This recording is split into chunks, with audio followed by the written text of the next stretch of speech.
Hello, in this video we are going to take a look at the add command. So the add command, as you can guess, it adds basically two numbers together. So what we're going to do is first of all create a couple of variables, and if you're unsure about this, feel free to check out the variables part of this series .bss, and in here I'm going to call it var1 revb, and I'm going to assign it 4, that'll be the size of it, but again feel free to check out the variable part of the series for more information.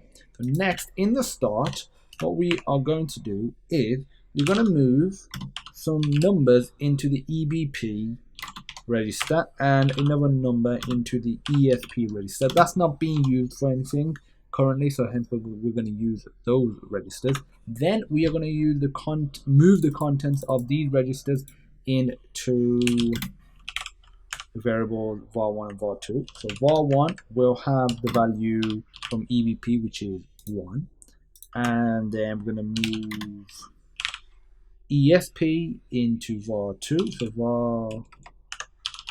var2 ESP, and now what we are going to do is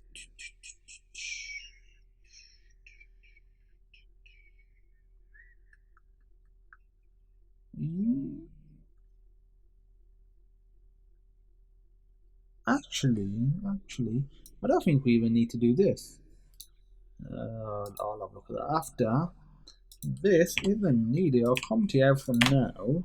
I don't think we need that. So all we can go directly to adding these two together, and if we do add EBP, comma ESP, so you'll add the contents of these two registers, which is 1 and 2, which should give us 3, and you'll put it into this register, the first register, which is EBP. And instead of doing hello len, so if I run that, we get an error, 8 and 9 apparently. Should be no comma here.